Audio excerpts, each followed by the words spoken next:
I now give the floor to the representative of Ethiopia.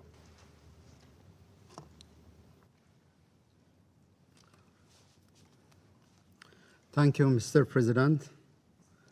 Congratulations on assuming your presidency for the month of October. I would like to convey Ethiopia's best wishes in the discharge of your responsibilities. I also thank our Secretary General. Mr. President, I don't want to hide my surprise in the convening of this meeting of the Security Council. We find it incomprehensible for this august body to discuss the decision of a sovereign state exercised within the domain of international law and sovereign prerogative. There have been several instances where governments had expelled UN staff and other diplomatic envoys for so many disclosed and undisclosed reasons. Did the Council ever meet to vindicate such a decision? Not to the best of our recollection. Mr. President, we truly hoped Council members would have the insight to leave this matter to the government, Ethiopia, and the United Nations. At the outset, I would like to register our position that the government of Ethiopia is not under any legal obligation to provide justifications or explanation for its decisions. Excellencies, we are obliged to make reference to the basic norms of the United Nations and its humanitarian operations. The General Assembly resolution on guiding principles for humanitarian assistance, 46/182, provides the sovereignty, territorial integrity, and national unity of states must be fully respected in accordance with the Charter of the United Nations. The most fundamental element of the sovereignty of the state has to do with their prerogative to determine who enters, remains in, exists in their territory.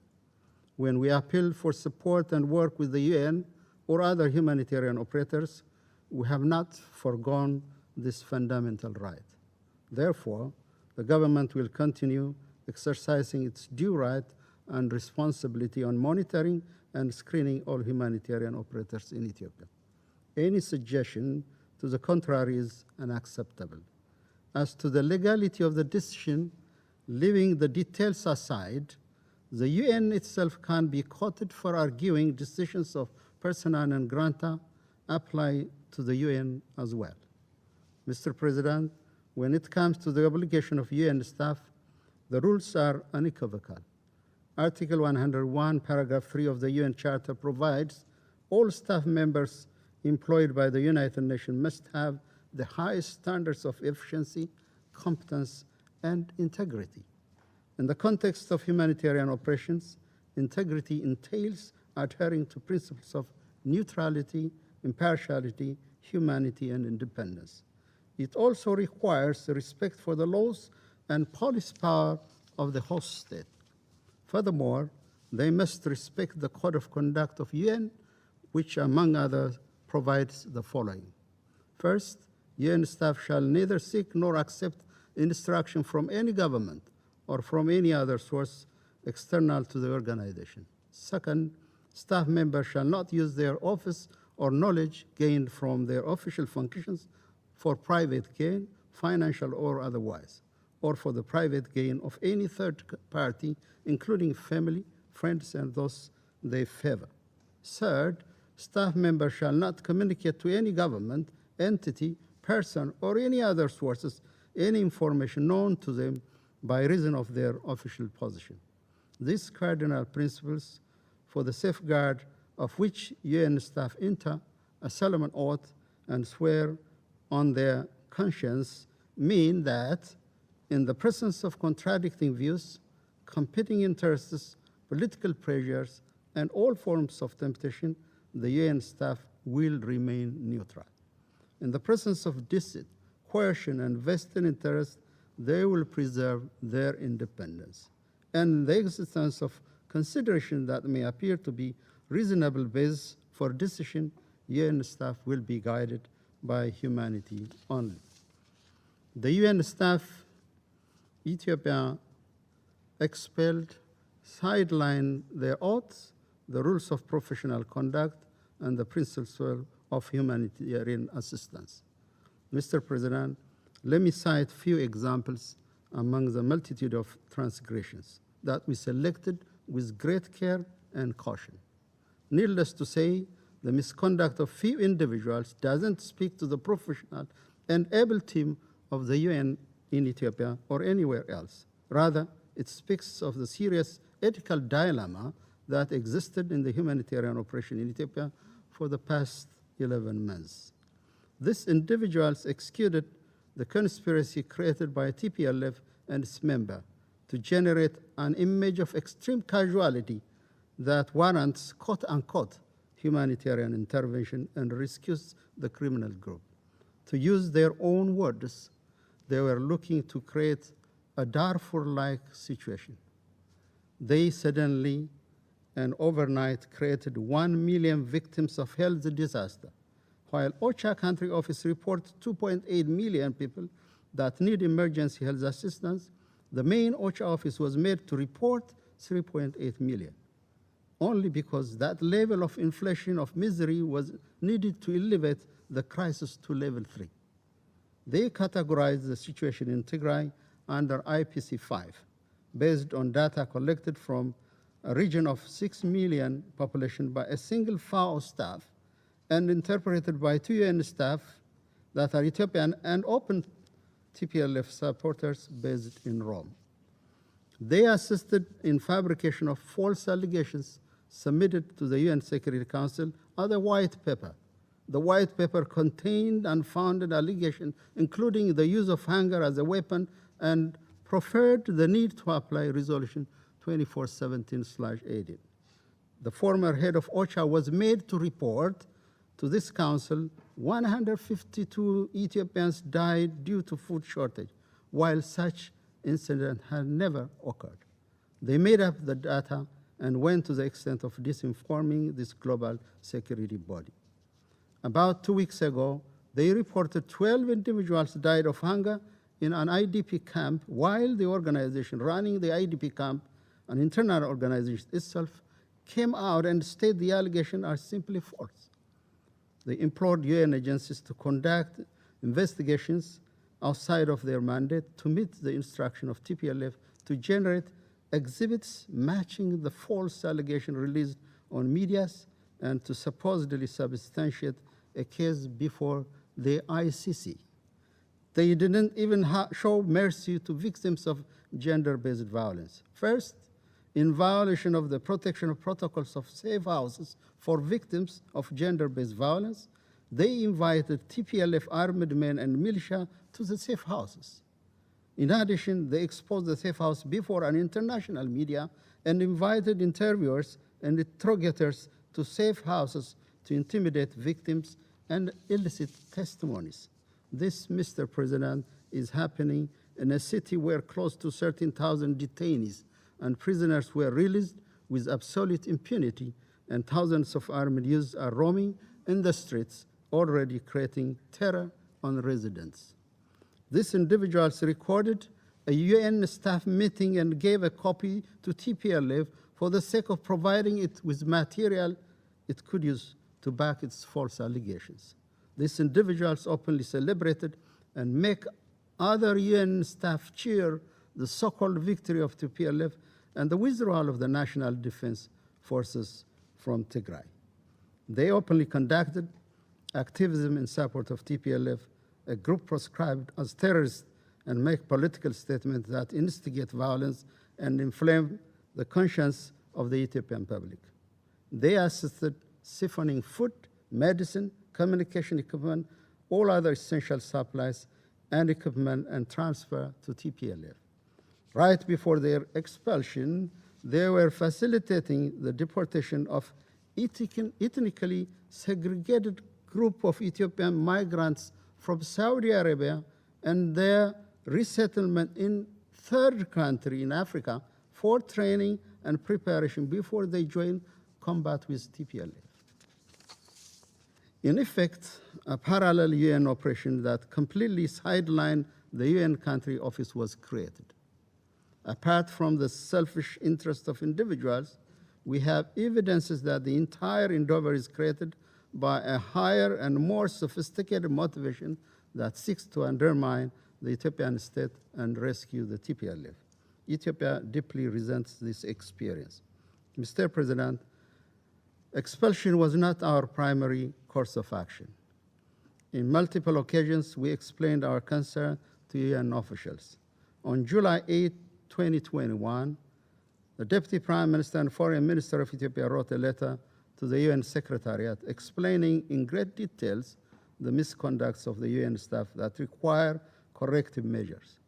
We also summoned some individuals and warned them to halt their misconduct. Nevertheless, the transgression continued unabated. Mr. President, we believe the UN agencies and their honorable role are undermined by these few individuals. Our request from the United Nations is, first, to deploy new staff that are aware of and will adhere to their professional code of conduct. Overwhelming majority of UN staff fulfill this requirement and would distance themselves from political mercenarism. The government of Ethiopia stands ready to assist expeditious deployment of the replacement. More importantly, we request the UN to review all the reports, statements, and assessments that were produced on the situation in Ethiopia in the past year. These reports and data and information they contain must be verified.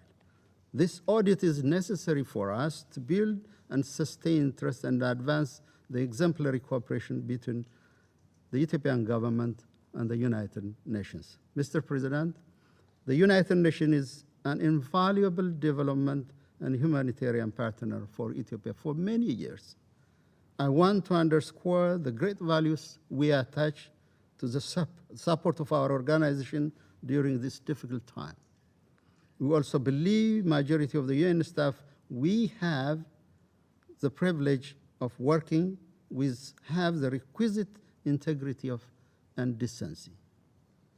Mr. President, I would like to reassure this Council, the new Ethiopian government established with the popular will and mandate of the Ethiopian people to herald peace and prosperity stands ready to work with the international community to address long-standing and current challenges. We welcome and value initiative by leaders of our region, the African Union, and the support of the Secretary General Antonio Guterres toward sustaining peace and stability in Ethiopia. We assure you that we will facilitate the visa requests. No one should doubt the Ethiopian tradition of hospitality. What we ask is respect, dignity, and honesty, open and candid discussion. We will, as we did in the past, we will always stretch our hands to all those who treat us with dignity and equality. That is, and this is the story of an Ethiopian life since the time of the League of Nations. I thank you.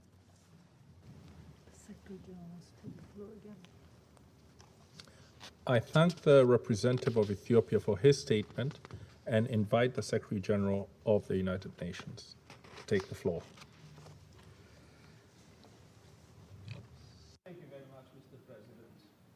If there is anything I have cherished during all this period, is to maintain a very effective and operational relationship with the government of Ethiopia and with its Prime Minister. To the effect that I had many criticisms in the global media about that, accusing me of being biased in favor of the Ethiopian government. So it is with total, I would say, in a spirit of complete easiness, that I would like to ask you one thing, Mr. Ambassador. If there is any written document provided by the Ethiopian government to any UN institution about any of the 8 members of the UN that were expelled, I would like to receive a copy of that document because I have not had any knowledge of any of them. And it would be very useful for me to detect if documents are given to the UN and not given to my knowledge. Then I have to investigate what has happened in my organization. So I ask you, please, Mr. Ambassador, to provide me as a copy of any of the written documents written by the government of Ethiopia about any of the 8 that were expelled by Ethiopia in this regard. And I would recall that twice I told the Prime Minister that if there were concerns about lack of, I'd say, lack of impartiality of the UN staff, that I asked him, please send me those situations for me to be able to investigate. Twice I asked it to the Prime Minister. Until now, I had no response to these requests. And so, for us, the question is very simple. We believe that Ethiopia has not the right to expel these 8 members of the UN. We believe Ethiopia is violating international law in doing so. And we are ready to cooperate with the government of Ethiopia in relation to any situation in which the government of Ethiopia feels that any member of the UN is not behaving in total impartiality, in total independence, as humanitarian law prescribes and humanitarian principles establish. I want to tell you, Mr. Ambassador, we want to cooperate with the government of Ethiopia because we have only one agenda in Ethiopia, and that agenda is the people of Ethiopia, Tigrayans, Amarans, Afaris, Somalis, the people of Ethiopia. The people of Ethiopia is suffering. We have no other interest but to help stop that suffering. Thank you very much.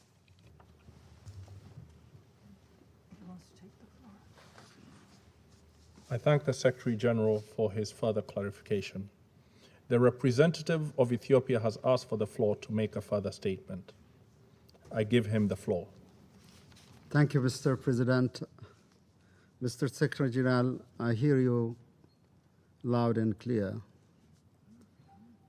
I fully understand and realize the support you have given to our people and my government as well.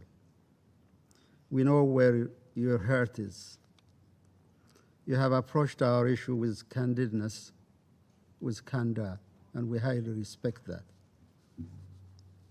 As to the asks, I will definitely communicate to the appropriate authorities, and we will, of course, expeditiously, and as I have made it clear in my statement, this is an issue that has to be dealt between the Ethiopia and the United Nations. Whatever document that will be available will be submitted to your office, Your Excellency. I thank you.